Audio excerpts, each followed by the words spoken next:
ایک حدیث بھی موجود ہے صحیح سند کے ساتھ، امام احمد بن حنبل رحمہ اللہ کی کتاب فضائل صحابہ کے اندر بھی موجود ہے، المستدرک للحاکم کے اندر بھی موجود ہے کہ سیدنا علی رضی اللہ تعالیٰ عنہ یہی آیت تلاوت کیا کرتے تھے، وَنَزَعْنَا مَا فِي صُدُورِهِم مِّن غِلٍّ، اور ہم دور کر دیں گے ان کے دلوں کی کدورت جو آپس میں ہوگی، اخواناً علی سرر متقابلین، یہ آپس میں تکیہ لگائے ہوئے آمنے سامنے بیٹھے ہوں گے بھائیوں کی طرح۔ یہ آیت پڑھتے تھے اور پھر کہا کرتے تھے سیدنا علی کہ میں اللہ سے امید کرتا ہوں کہ یہ آیت مبارکہ میرے عثمان بن عفان اور طلحہ اور زبیر کے بارے میں ہے کہ ہمارے دلوں میں جو ایک دوسرے کے بارے میں اگر کوئی غل رہ گئی ہے تو اللہ تعالیٰ جنت میں جانے سے پہلے ہم سے یہ دور کر دے گا۔ سیدنا عثمان، سیدنا طلحہ اور سیدنا زبیر رضی اللہ عنہم اجمعین۔ اور ظاہر ہے اس کے پیچھے پوری ایک ہسٹری ہے، اب اس پہ میں بات کروں 1 گھنٹہ اور چاہیے۔ یہ میں نے حدیث اس لیے بیان کی کہ ڈاکٹر اسرار صاحب رحمہ اللہ تعالی المتوفا 14 اپریل 2010 عیسوی، جن کو میں اپنا استاد بھی مانتا ہوں کیونکہ میں نے ان کے ویڈیوز سے بہت کچھ لرن کیا ہے اس حوالے سے، باقی میں کوئی باقاعدہ ان کا شاگرد نہیں ہوں، نہ میں نے کہیں دعویٰ کیا ہے، نہ میں نے کبھی تنظیم اسلامی جوائن کی ہے، نہ کبھی جماعت اسلامی۔ یہ کوئی بھی علمی شخصیت ہے، اس کی ہم قدر کرتے ہیں، باقی غلطیاں اپنی جگہ، اللہ تعالیٰ غلطیوں کو معاف فرمائے اور ان کو ان کے نیک کاموں کا اجر عطا فرمائے ڈاکٹر اسرار صاحب کو۔ تو ڈاکٹر اسرار صاحب رحمہ اللہ نے سورۃ الاعراف کی آیت نمبر 43 جو اسی سے ملتی جلتی آیت ہے،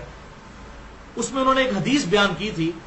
تو میں چاہ رہا ہوں کہ اس ویڈیو کی وساطت سے اس کی کلیریفیکیشن دے دوں کہ وہ انہوں نے حدیث غلط بیان کر دی تھی۔ انہوں نے یہی حدیث بیان کی لیکن ان سے سلپ آف ٹنگ ہو گیا، یا ان کی اس اعتبار سے ایکسپرٹیز نہیں تھی اس فیلڈ کے اندر۔ یہ ہو سکتا ہے، یعنی اب میں پروفیشنل انجینئر ہوں لیکن ڈاکٹری کی فیلڈ میں کس حد تک پروفیشنل ہو سکتا ہوں، وہاں پر میری کمزوری موجود ہوگی، کیونکہ یہ کوئی عیب والی بات نہیں اور وہ خود مانتے بھی تھے۔ بلکہ جب میری ان سے ملاقات ہوئی 13 جون 2008 کو جمعے کے دن، 2-2.5 گھنٹے کی ان سے ڈیٹیل ملاقات ہوئی، تو اس میں انہوں نے خود کہا کہ اختلافی موضوعات جو ہیں ان میں بالکل امی ہوں، حدیث کی فیلڈ میں امی ہوں، اور یہ باتیں ان کی ریکارڈڈ بھی موجود ہیں۔ انہوں نے کہا کہ میری ساری کی ساری جو محنت ہے وہ قرآن کی فیلڈ میں ہے، تو ظاہر ہے جب پھر امی ہے تو اس سے پھر اس طرح کی غلطی ہو جائے گی۔ تو سورۃ الاعراف کی آیت نمبر 43 کے کانٹیکسٹ میں انہوں نے یہ کہا کہ سیدنا علی کا قول تو پیش کیا، لیکن اس میں انہوں نے کہا کہ سیدنا علی نے کہا کہ یہ میرے اور معاویہ کے بارے میں ہے رضی اللہ عنہم اجمعین۔ حالانکہ ایسا نہیں ہے، اس حدیث میں الفاظ ہیں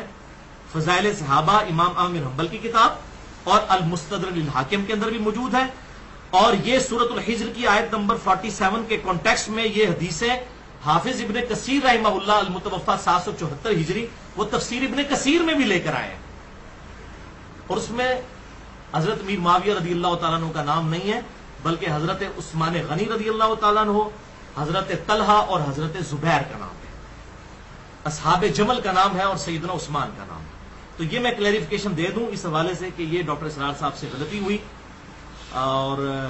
چلیں یہ اس اعتبار سے یہ بھی کلیئر ہو جائے گا کہ میں کوئی ان کا مقلد نہیں ہوں۔ اکثر لوگ کہتے ہیں ان کو پروموٹ کر رہے ہیں، جہاں پر علمی اختلاف ہوگا غلطی کسی کے بھی ہوگی، بڑے کے بڑے سے انسان سے بھی غلطی ہو سکتی ہے، اس علمی اختلاف کی وجہ سے یہ نہیں ہو جائے گا کہ وہ 0 سے ملٹیپلائی ہو جائے گا۔ جب صحابہ سے غلطیاں ہوئی ہیں تو کوئی 0 سے ملٹیپلائی ہو گئی یا ان کا کوئی مرتبہ جو ہے وہ ختم ہو گیا، ایسا نہیں ہے۔ مرتبہ اپنی جگہ، غلطی 100 بسم اللہ، حضرت آدم علیہ السلام سے بھی غلطی ہوئی، یوسف علیہ السلام کے بھائیوں سے بھی غلطی ہوئی، وہ بھی صحابہ تھے، غلطی ان سے بھی ہوئی، اللہ تعالیٰ نے ان کا ذکر بھی قرآن میں کیا، کوئی توہین نہیں سمجھا اس کو، غلطی اپنی جگہ۔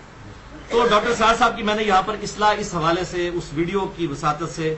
میں یہ بتا دوں، اور میں کوشش کروں گا اس ویڈیو کلپ کو بھی ہم اسی کے ساتھ اٹیچ کر دیں تاکہ یہ معاملہ سارے کا سارا کلیئر ہو جائے۔ وَنَزَعْنَا مَا فِي صُدُورِهِم مِّن غِلٍّ، بلکہ ان آیات پر حضرت علی کا یہ قول بھی ہے رضی اللہ تعالی عنہ کہ سورہ ہجر کی آیت کے ضمن میں خاص طور پر آتا ہے شان نزول میں، تو انہوں نے فرمایا کہ یہ میرے اور معاویہ کے کا ذکر ہے جو یہاں ہو رہا ہے۔ ظاہر بات ہے جنگیں ہوئی ہیں حضرت علی رضی اللہ عنہ اور حضرت معاویہ رضی اللہ عنہ، تو کتنی کچھ ہو گئی ہوگی شکایت ایک دوسرے سے، تو یہ آیتیں ہمارے لیے ہیں کہ اللہ تعالیٰ ہمیں دونوں کو جنت میں داخل کرے گا تو ہمارے دلوں سے یہ کدورتیں جو ہے وہ نکال دے گا۔ تو بہرحال یہ جو